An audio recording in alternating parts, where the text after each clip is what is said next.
Good evening and welcome to this regularly scheduled meeting of the Board of Education. Do we have we have someone to lead us in the pledge tonight? Good. Awesome.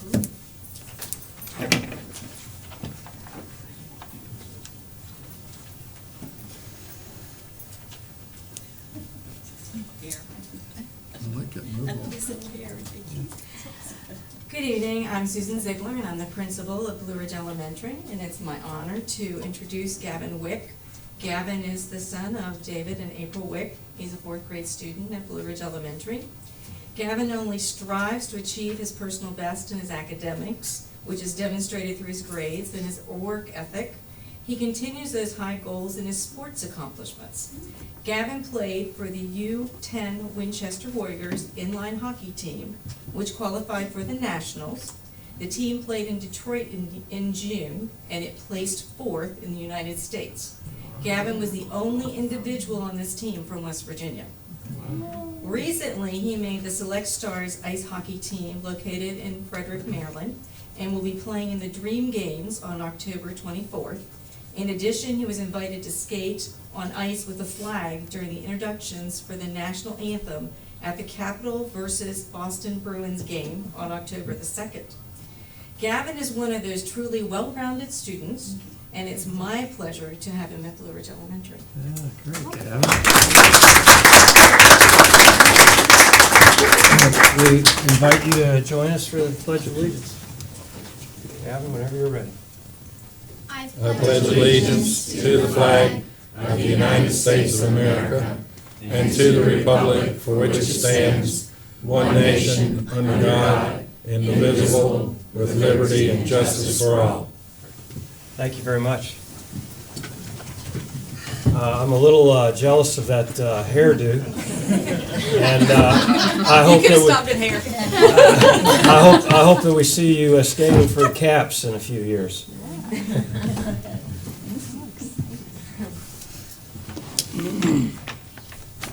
Mr. Solstice. Yes, sir. We're going to have a couple business partners tonight. On the agenda, it shows 2 signing with Ranson Elementary, but unfortunately tonight, Coast Guard Ensign Rhea couldn't make it last minute. But we have worked out, Ranson is doing their business partner breakfast on Thursday morning.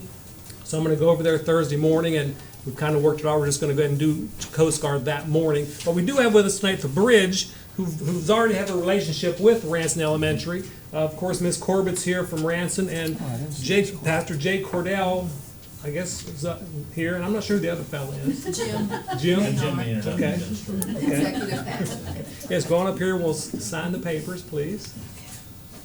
And I know they already have a relationship, they've done some things in the past, but I'm sure they'll be happy to tell us about some of their future plans as well. Good evening, Mrs. Corbett. I didn't see you sneak in. How are you? Just fine, thank you. Good. Thank you all for being here. It's good to be here. We're very happy to have the Bridge with us. They've been working with us for several years, and we just can't say enough of the things that they've been doing for us. They help out the kids throughout the year. We have a clothes pantry at school just full of clothes that the kids are able to use every day. They keep us stocked well all throughout the year with that. And they make sure that we have our families taken care of for the holidays and for Halloween costumes. They're going to be doing something at the Bridge where we're going to be having a safe place for the kids to trick or treat this year. We're going to work that out.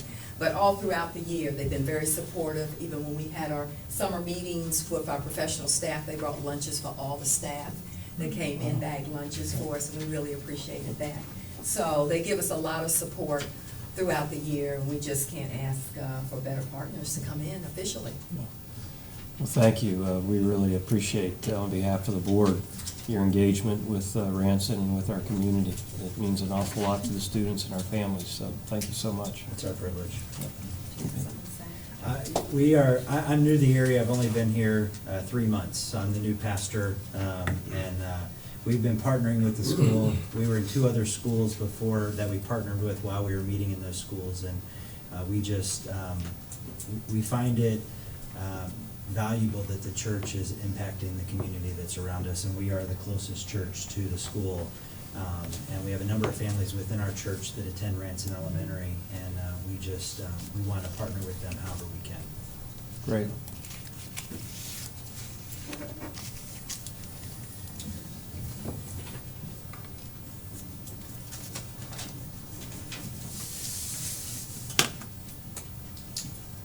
As I said, Ms. Corbett is having a business partner breakfast Thursday. I'm sure if you talk to her real nice, she might invite you all over for breakfast. All of our partners will be there, and as I said, we'll sign Coast Guard at that time. Great, great. Okay. Thank you. Thank you. Thank you Thank very you. much.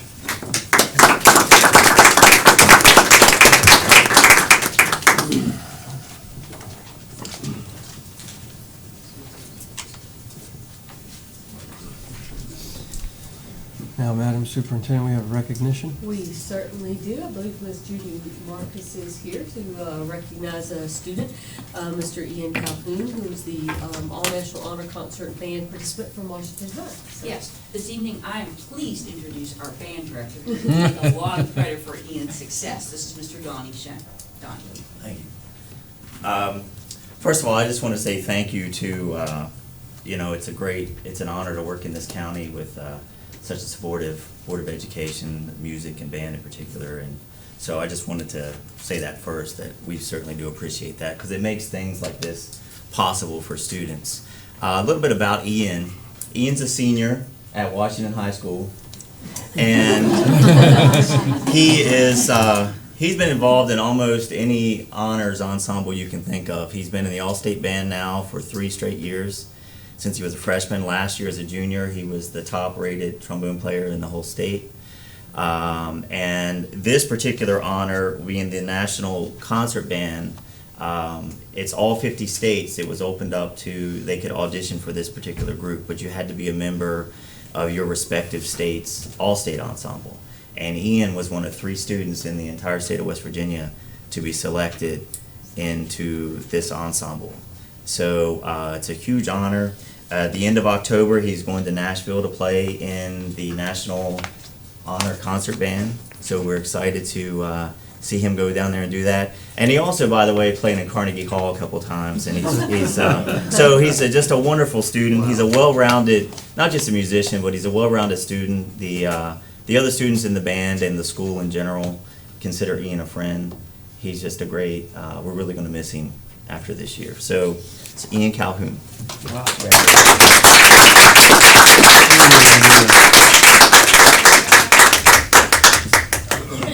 Ian, you have to come up here. Sorry. I'm thinking on this wall, maybe out the clock or something. Well- Oh, I don't, thank you. I still like with the board, I don't know if it's possible to come back Okay. here with the board, if that's all right. Yeah, we can do that. Ian, were you on the mascot roundup with the drum meeting? I was. You did a Yes, you did a fantastic great job job. answering all the Thank you. questions. I try not to answer all of them. Oh, I think you did a great job. Congratulations.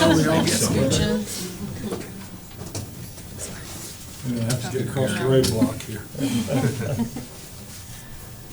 One second. One of these days, they're gonna electrocute me. I don't know what sort of hazards you have You to know what, deal he's with strong down there. from holding that trombone, I can Perfect, thank you. Can I grab one, Oh, please? yes, yay. 1, 2. Thank you. tell. Congratulations.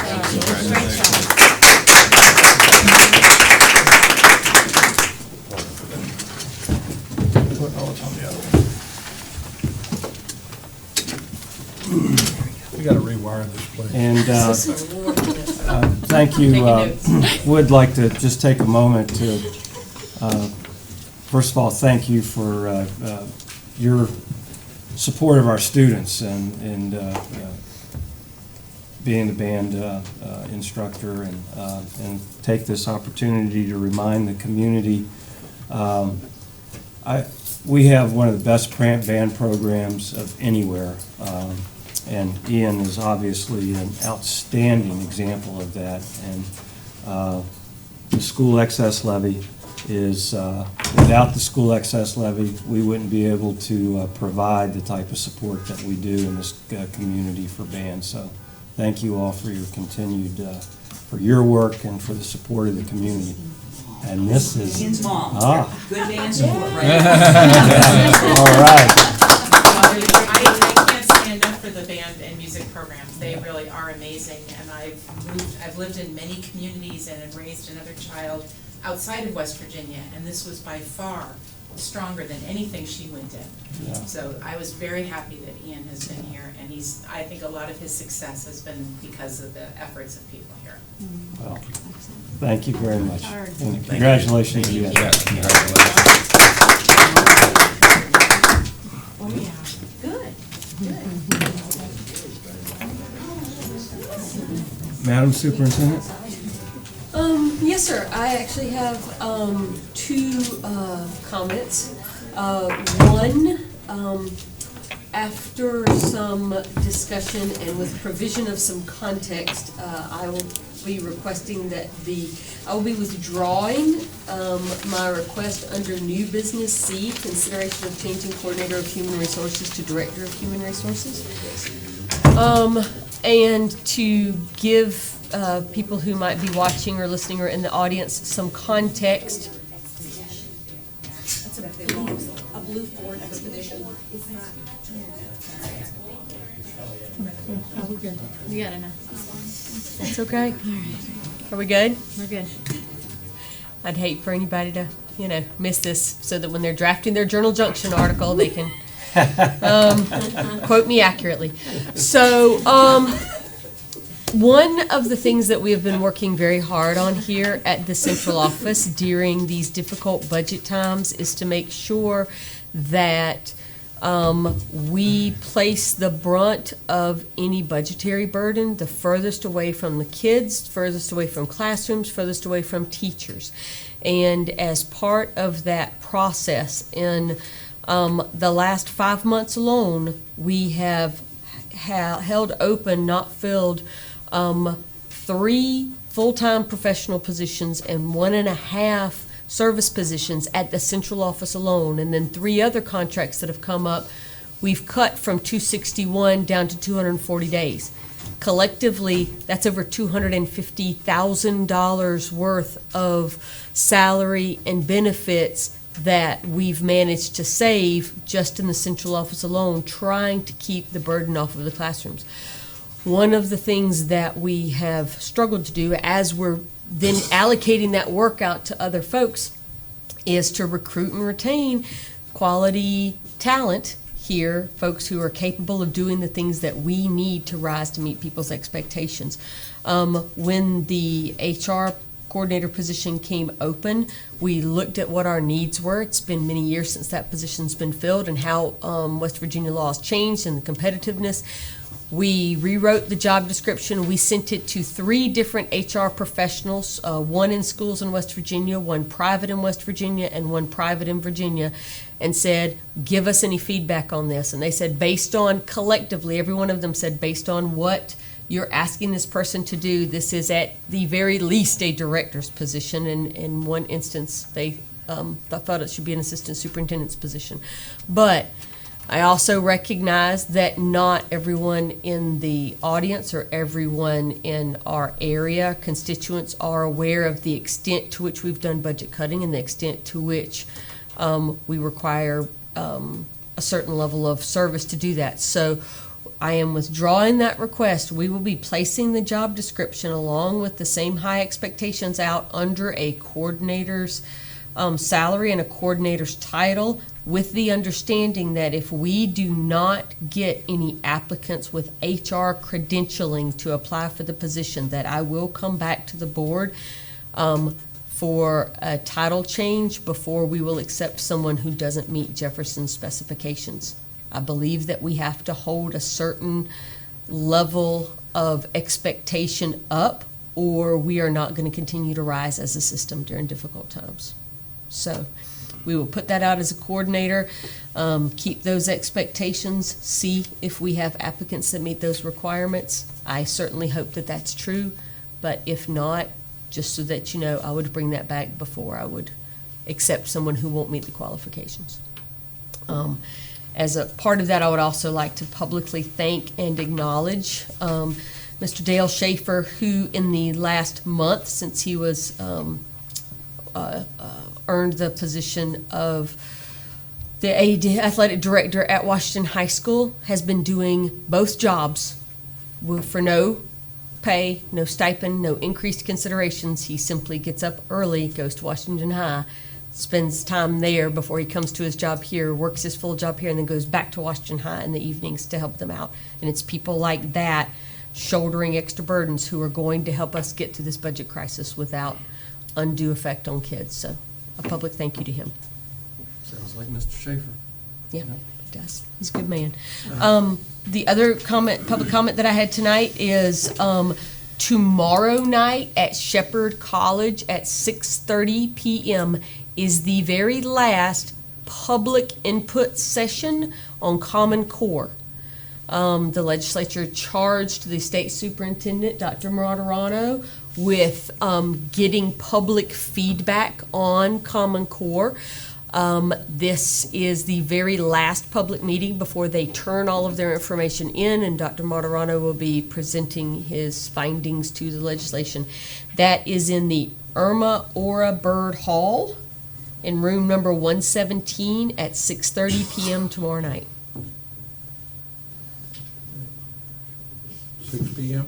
6:30 p.m., 6:30. sir. Excuse me. Any questions for the superintendent related to those comments?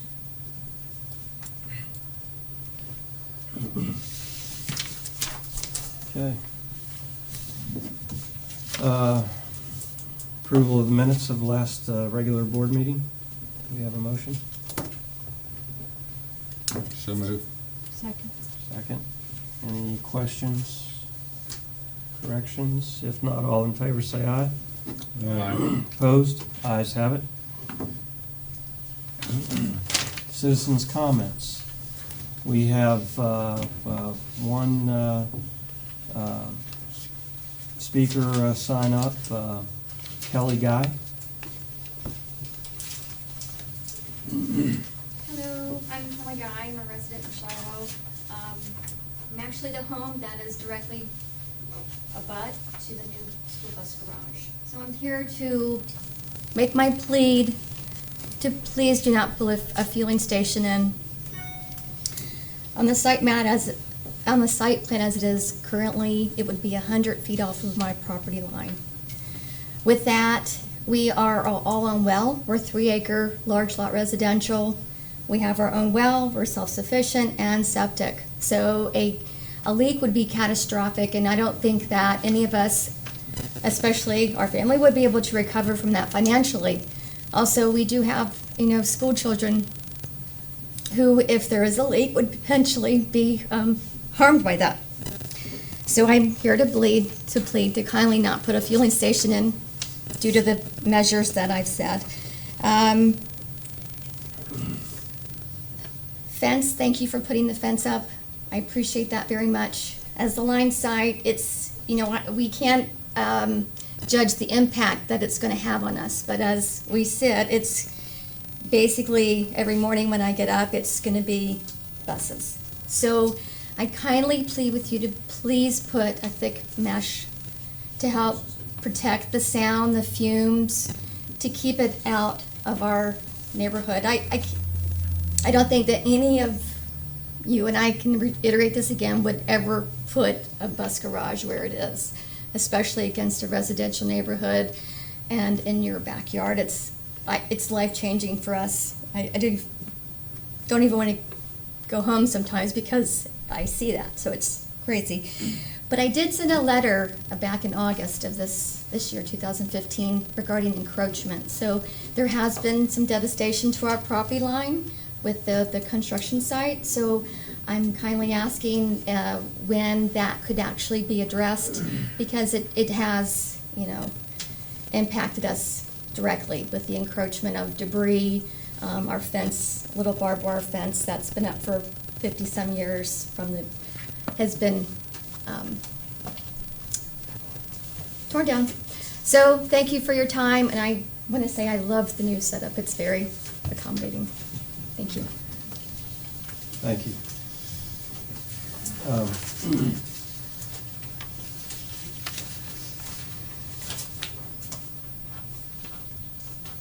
This issue is not on our agenda tonight, but I will, so there's not much for us to say in response, but I know that we will certainly look at the letter that you've referenced. And I know that there is, if it's not up, there is intent to put a mesh barrier up in that fence. So, thank you.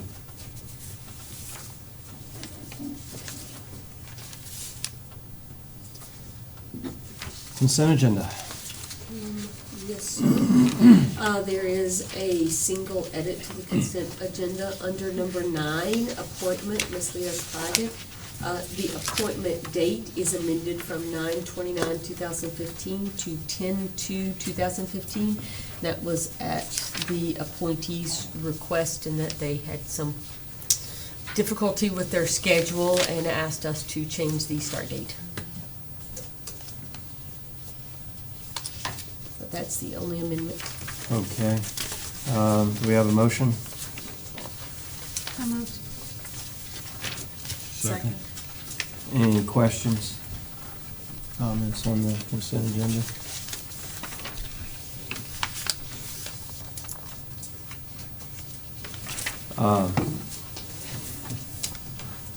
If not, all in favor say aye. Aye. Opposed? Ayes have it, thank you. No old business? No, sir. Okay, new business. There are 2 construction change orders for the school bus maintenance and operations facility. Both of the change orders in your packet were ones that were previously presented when Mr. Dingus reviewed change orders back in August that were pending. Those are simply, the time's come to complete that work at this point. They're both covered within the contingency funds that have already been allocated. We have a motion So moved. and a second. Second. Okay, questions? Okay.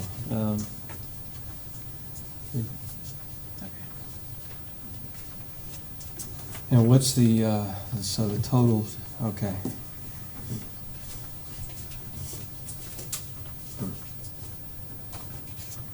So a total of just under $124,000. Yes, sir. All in favor say aye. Aye. Opposed? Ayes have it. Next. Next, Ms. Beth Barone, our Chief Financial Officer, will provide you a presentation with a financial statement for the end of year. We are basically closing out 2014, 2015, and she has information both about our fiscal responsibility during the 2014-15 school year, our ability to actually save some money moving forward, which will help us with our budget gap. And let you know what resources, as a result of that, you'll have available to help apply to our 2016-2017 budget process that we're entering into. Ms. So Maroon? is there, can you want to hand some out there? Sure. And I've got some, anybody would also like a copy? Okay. I'll have enough that'll be posted on our website tomorrow. Thank you. You're welcome, sir. Thank you. Like Kathy Skinner's key, but I can get you there. Thank you.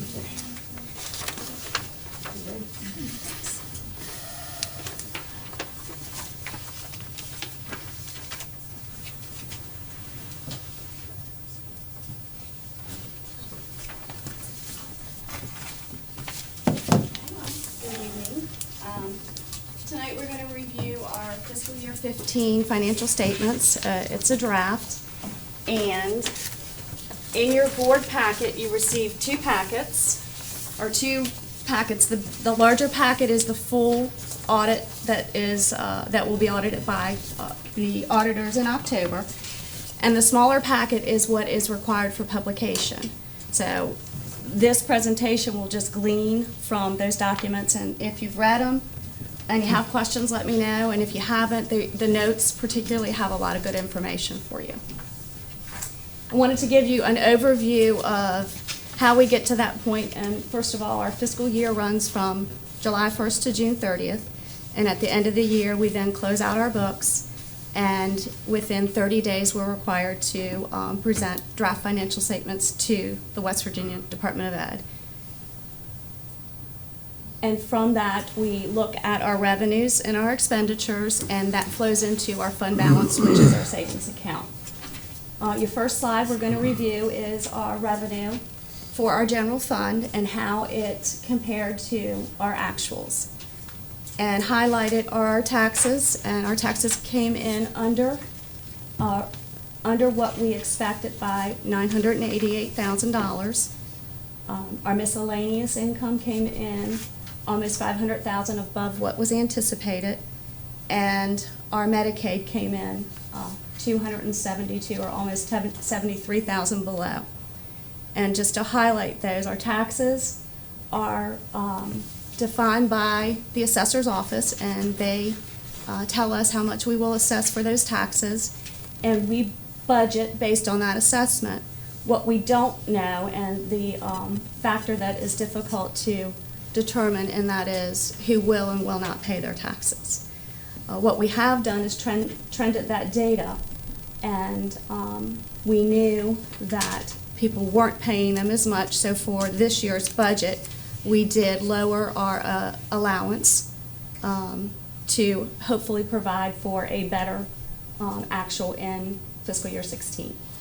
Miscellaneous was a nice surprise, primarily coming from 3 lines, and the first one is E-rate. Our E-rate revenue exceeded our budget by close to $300,000, and that's mostly due to a timing difference of how it came in.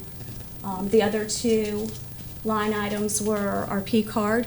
We exceeded collections by, I think, close to $60,000. And the third one, was Mr. Dingus's Core Energy, and that is based on a shutdown in October. And what happens is we have an agreement with a company called Core Energy, and if we shut our system down at a certain time and we meet a certain percentage, then we receive a rebate from that, and it exceeded the budget by a significant amount this year, $60,000, I think. And basically it's a payback from the power company, and the power company pays Core Energy for this aid. And basically, it's like when it gets to be 110 degrees in Washington D.C., they're going to have to find power someplace. So, and it always happens about 5 o'clock at night, which for a school system is fabulous. Great. Everybody's coming home at 5 o'clock. They turn the air conditioners on, and everybody has a problem. But for us, we can say, sure, we'll give you a little power. So, and at that point, we just cut back. And all we really do is take the HVAC units and change the set points so that the set points make it not run for an hour or so, and that helps them work through the system. Which, in the school system, as you can see, our revenue, we don't have many opportunities to exceed what our revenue sources are. The last revenue source that I wanted to mention is Medicaid. And for the new board members, this is new, but for the old board members, we've been, the Department of Education and DHHR have been working on a new methodology for billing and reimbursing Medicaid services. This year, our revenue has not been what we expected it to be. However, we also don't have the complete information in order to do the annual reconciliation. That won't be done until December 31st, and this will be the first year that we go through that process. Any questions on revenue? I've got a couple questions. With the Medicaid, is it my understanding that sometimes the teachers or the staff are then responsible to do some of that paperwork for Medicaid? And do we know if maybe the variable there is just that obviously that's one more thing that they have to be responsible for doing?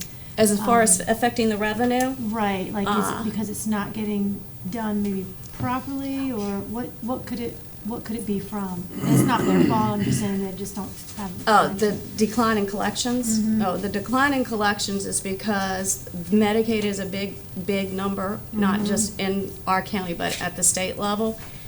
And the new methodology, I think probably the ultimate goal will be that reimbursement for school-based Medicaid services will decline. That's my perception. But as far as what we bill and the efficiency of getting that into the system, I don't know if you've met Barbara Baird. She is very efficient. So she actually tracks every student and the services and the teacher who is responsible for submitting that documentation. Sometimes there can be a timing at year end, and that may cause a little bit of it, but this is primarily from the new methodology. And we provide a calculation of the estimate, and we get that revenue. And at year end, they're going to do a reconciliation between that calculation and what we get, and that will be the difference. And just as a reminder, last year, the reason that they extended it a year is because when we went through the calculation, they had some questions on how we billed for special ed transportation, and the new methodology created a receivable of $10 million to the state of West Virginia, so they didn't like that way. So they extended it for a year and kept going. Do we have any way of checking the methodology? Because we know how well the state does when it comes to math formulas. RISA is assisting with this. I think once we go through this at December 31st, we do have a way of checking it. Once we figure out the final annual cost reconciliation, we will be able to check it. There are some categories. I think the categories in Jefferson County that are the one-on-one aids where they used to be reimbursed at a full rate, that has declined considerably. But I think that it would be a separate presentation if we want to look at the comparisons between the two methodologies.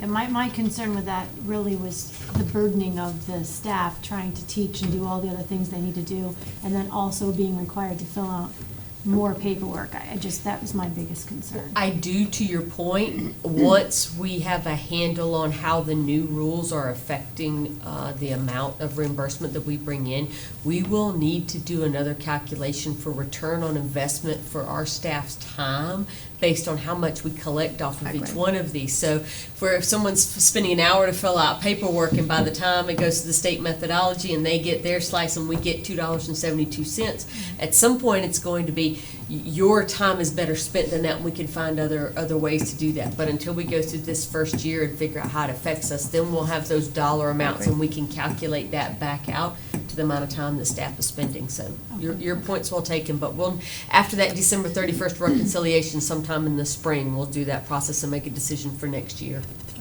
And then the only other question I had on that was the PEI health. Is that a reflection, do we know what that's a reflection of? I mean, as far as, do we have more workers' comp cases? Do we have people who are more, taking more sick time, or they are sicker? Do we have, do we know where that might be coming from? Well, and you may not remember, but last year when the state hit their troubles, we had a new method of calculating our PEIA.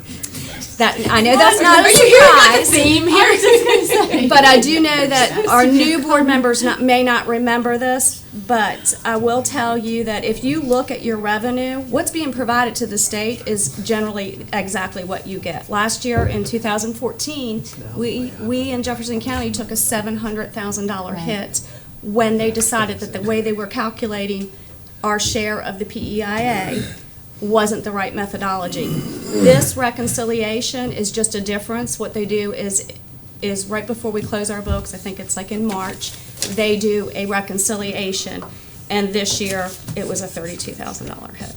So it's not related to anything other than the calculation of how they do it. Well, and I know in the private sector, PEIA, the numbers that we've just recently gotten, next year is going to be even worse, and it's going to cost even more money out of pocket for our staff. So do we have any idea of a projection of how much that might increase, or are they still receiving the same benefits that they need to get? As far as, I apologize, but I don't have PEIA health benefits So I don't know all the information on PEIA Health and what benefits they're receiving. My understanding is we had no increase this year, and there was some changes to the benefits. But we'll bring those during the 16-17 budget process when we come back with budget recommendations, because part of that is gonna have to be the section of the budget that covers health for what goes on. Thanks, Beth. The next slide is for. I'm sorry, just a second okay. before you go to the next slide. Any other questions? Just a question on, under the taxes. I assume that you are combining both levy and excess levy in that line? That's correct. There's actually a number of lines that fall into that. Your regular levy, your excess levy, and then for your regular and your excess levy, there's supplemental, there's back taxes, and there's your And so public all your that's included utilities. in that Yes. line? Okay. Thank you. Expenditures grouped in higher categories, but contracted salary is actually your service and professional positions that weren't filled. I think it broke down at about 200,000 on the service, and the remainder under professional. Those were positions that basically by attrition we chose not to fill in last year, which always makes me happy. Salary supplemental is a savings primarily, again, in Ralph's area for overtime and supplemental pay.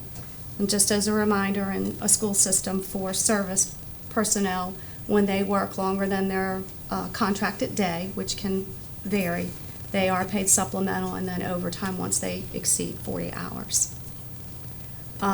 Substitute cost, that was across the board. Employer benefits, when there's a direct relationship for the employer benefits, so when you don't pay salary out, you don't pay retirement out, you don't pay Social Security and Medicare.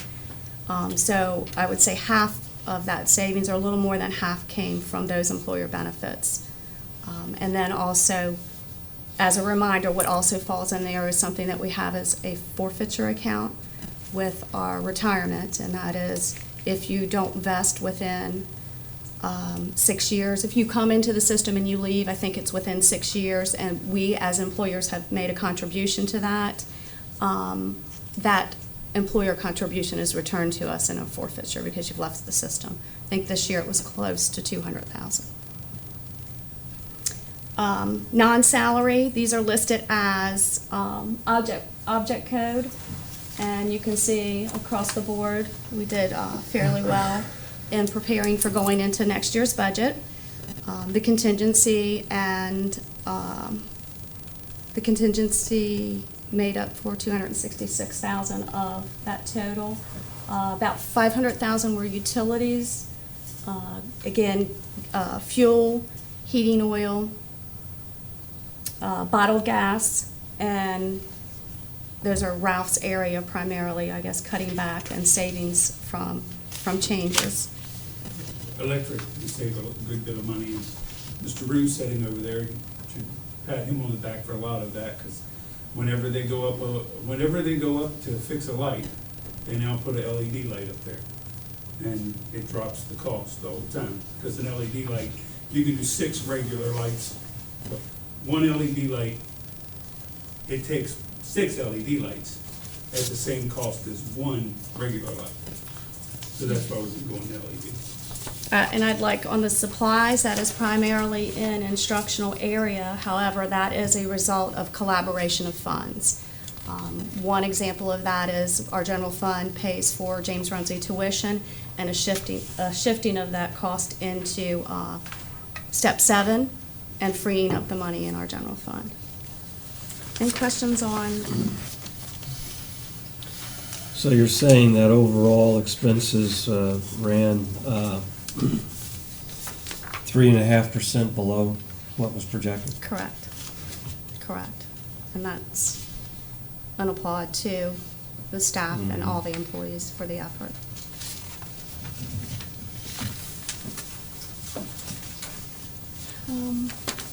The next slide is what's referred to in my world as fund balance. I like to call it also our savings account, and I think that our board and our team has done a really good job on preparing for the times that we have been through. You can see that this year there is a significant drop in that fund balance. And you can see the trend of that fund balance. Any questions on that?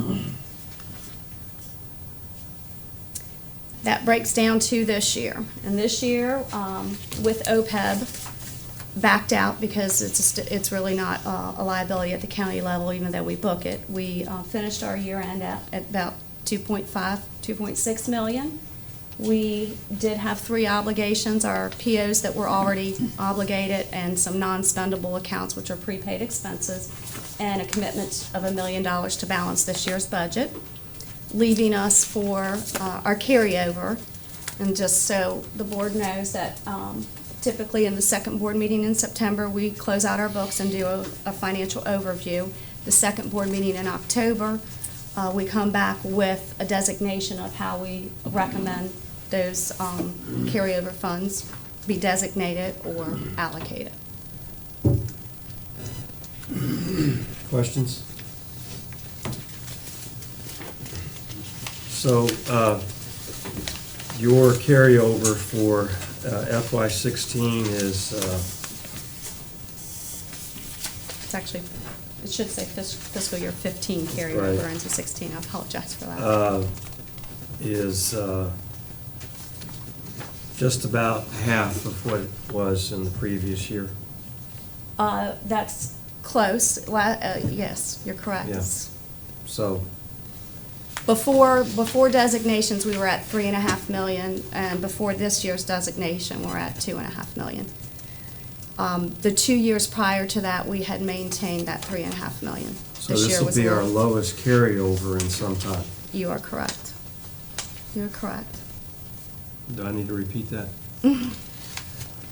I have repeated it at every budget presentation that I have done in the last month and a half, and will at everyone for the next month and a half, but it does bear repeating. I do think that the staff has done a yeoman's Yes, they job have. of being Yeah. fiscally responsible. However, we continue to need to make very conscientious decisions about expenditures if we're going to balance our budget so that we don't continue to rely on savings that are dwindling to close it. Yes, sir. And the last slide, as Dr. Gibson said, this is a slide that we're very familiar with, and it's a snapshot in time. And it is a tool, and it's the tool that we'll use to take this data from closing out our fiscal year 15 books into basically next week, starting into our budget season. Any questions? Now, have we've not yet adopted that number for 16? We have. That Okay. budget has been adopted, and that is typically adopted in the second Yeah. board meeting in May. Now, we'll use this data as we move into 17. We'll also use this data to look at what we projected in 16 before we come next, or the second board meeting in October, if there are any projections that we feel need some assistance.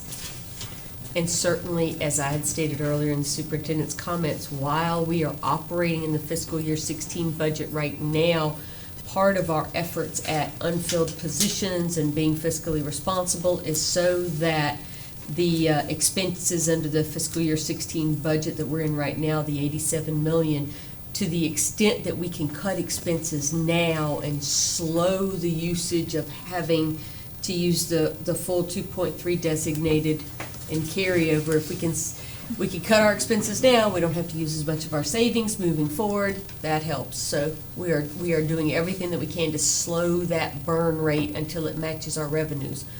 Unfortunately, we have, as Ms. Morone noted, we have very, very little leverage in terms of control of our revenue sources, and they are revenue sources that, for the bulk of them, are declining in some way. What few ones we have any control over, we're working very hard. Our staff's working hard to bill Medicaid. They're working hard to be fiscally responsible, get P-card reimbursements, which we Yes. get a very small amount for using those, pushing our staff to use those energy savings. So, working on both sides of the ledger, we have limited abilities in the revenue side, so most of that has to be on the expense side. We like that miscellaneous line. Keep growing it. Well, we like that miscellaneous line too. And I think we are at about 100,000 this year for our rebate from our P card. Excuse me, other questions, colleagues? Thank you, Beth. Thanks, Beth.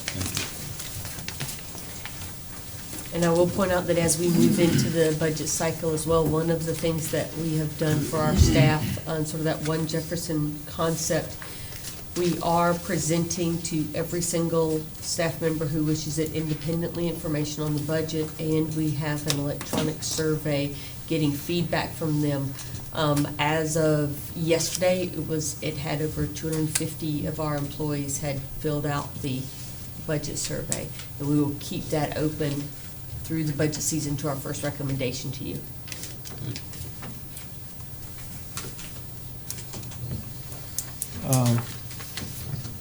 Okay, thank you. And item C has been withdrawn for perhaps later consideration. Item D.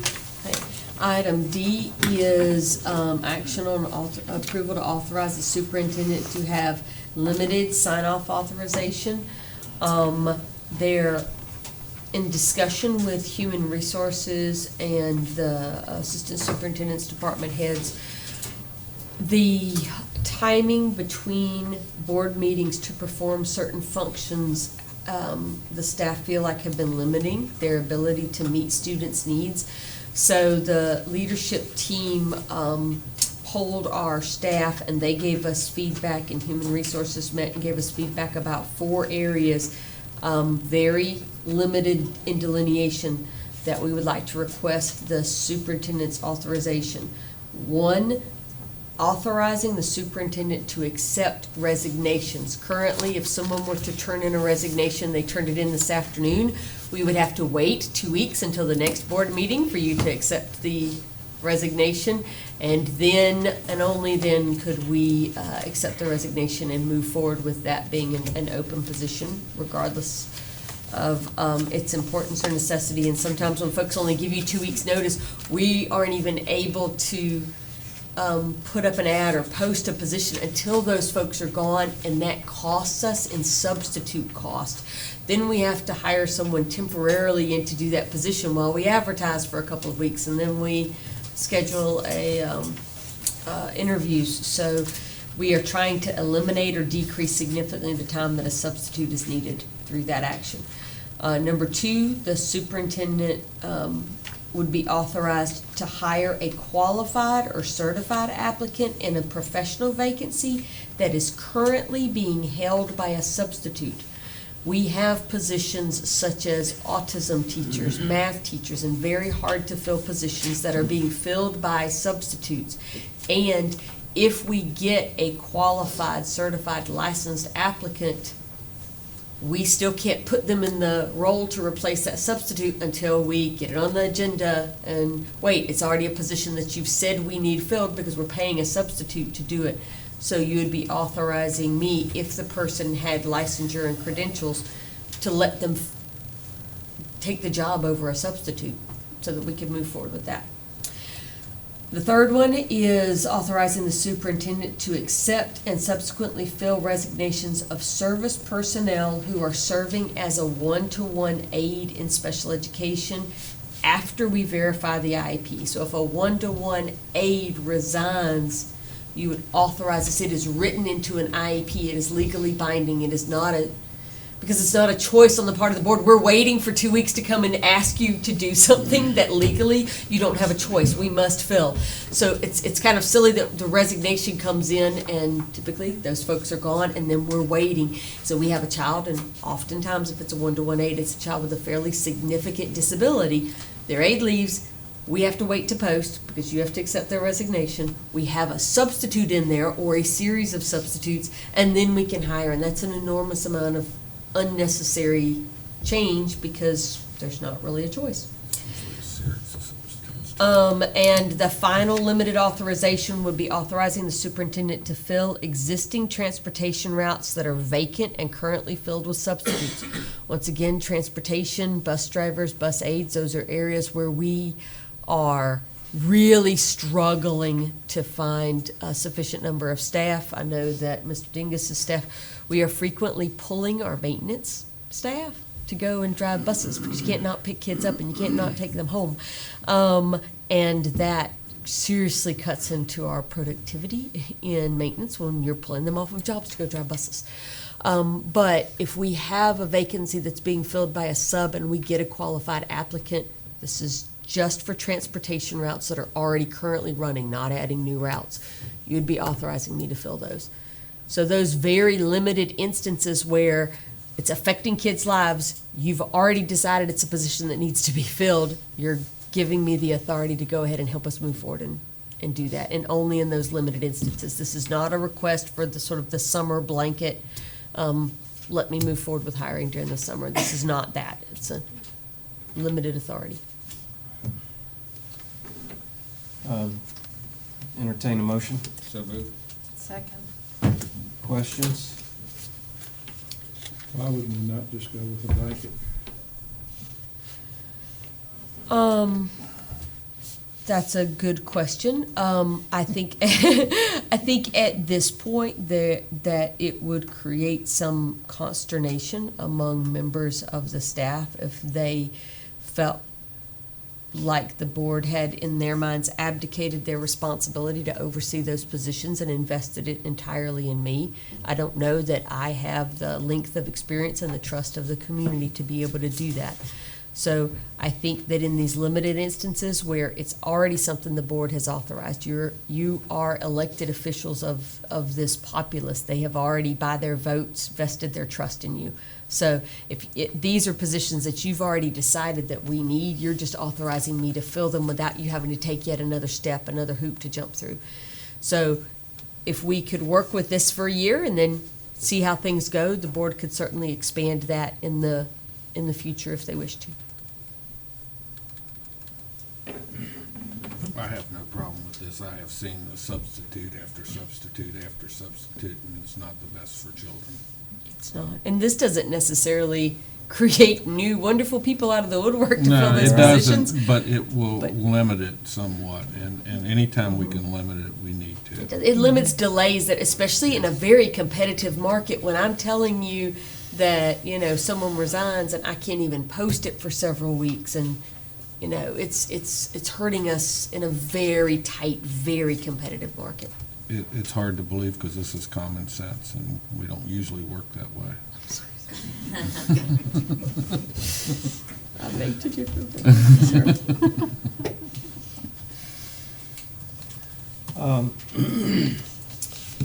So, I think we envision this as a delegation of authority. Is that? Yes, sir. Okay. Then, the only thing that I think I would ask that we,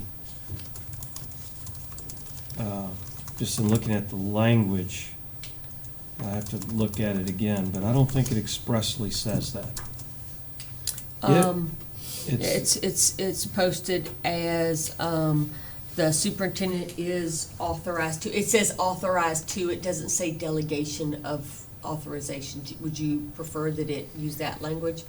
If this is indeed authority that ultimately we are responsible for, I would argue that we can delegate it, but we can't transfer it. Understand, sir. We can change the language in each one of those. That the board delegates the authorization to the superintendent? The paragraph above it, it says, requested the superintendent authorization to represent the board's interests. So it's. Represent the board's interest and act on behalf of the board in the following limited circumstances.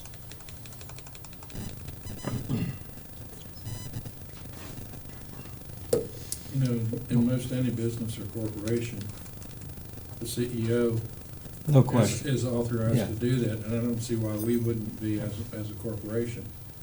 That we could give her blanket. Or any superintendent could have blanket. Without any problem with that. I mean, if we can't trust her, we've got the wrong person in that position. And I agree with you, Mr. Cable. I would be inclined to broaden the authorization, but I'm also comfortable with starting with this limited. Yeah, if you're I not, just- if she's not comfortable with that, I can understand that, but I think legally we can do it. And what is, how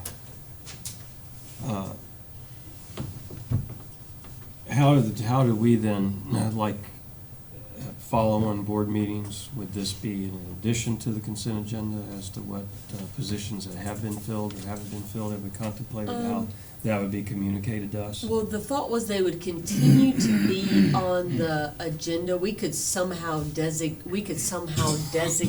just as we did during the summer, because even during the summer, when I am authorized to fill those, they still come to you for notification. Although I will say that they did not have there wasn't a separate notation on there that they had already been authorized, but we can work on, because we're already discussing some of the things that you had asked previously about us matching vacancies to who filled them, rather than having them in separate spaces.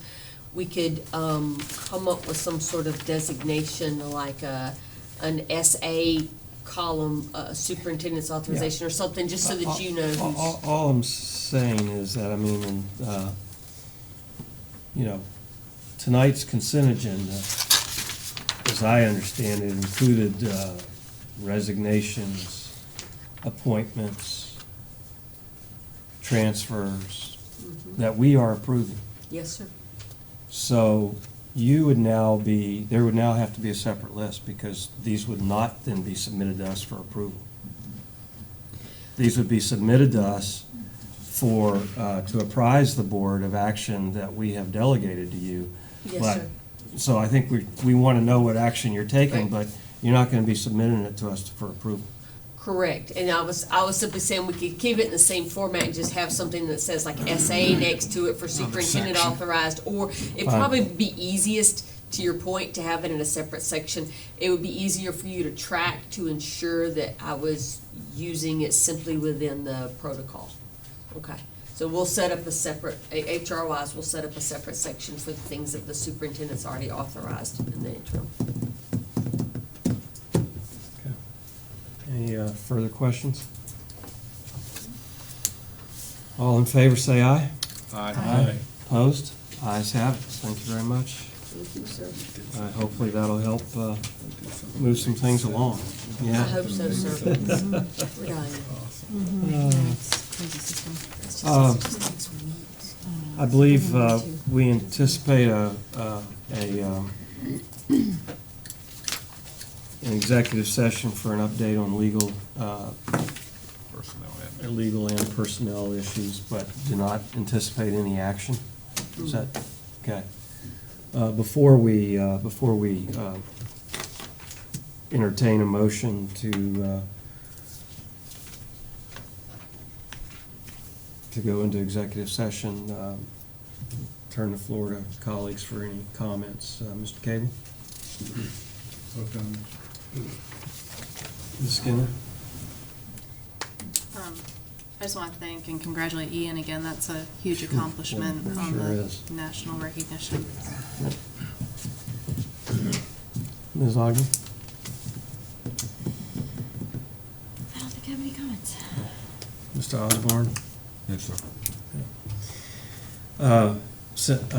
Since we had the update on the financial report tonight, thank you, Ms. Marone. I think we should always use this opportunity to talk a little bit about the upcoming vote on the excess levy. I believe, and correct me if I'm wrong, but an information fact sheet has been put, or is now available on the homepage, Jefferson County website. Yes, sir, in both English and Spanish. Excellent. And again, this is kind of a fact sheet that overviews what the levy is, how often we have to go before the voters for it, and what it funds. And I know that it makes a very clear distinction between, it provides information, but does not take a position nor advocate, because that would be impermissible for the school and school employees to do. But you can certainly provide factual information. So we encourage everyone to go look at that for information.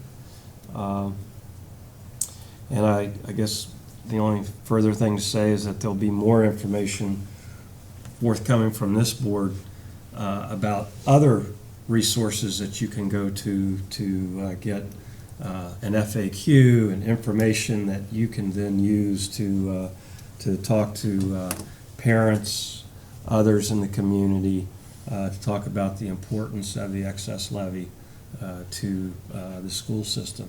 And you were mentioning Ian earlier. The levy is responsible for almost 24% of our budget, and funds a significant portion of our band and many other extracurricular activities that are part of our commitment to providing an excellent education to our students. So, have I missed anything on that for this evening? Okay. Good. Anything else? If not, entertain a motion for an executive session as permitted under West Virginia law to discuss pending legal issues and personnel. So moved. Second? Second. All in favor say aye. Aye. Aye. Opposed? Ayes have it. We'll take a 5-minute break.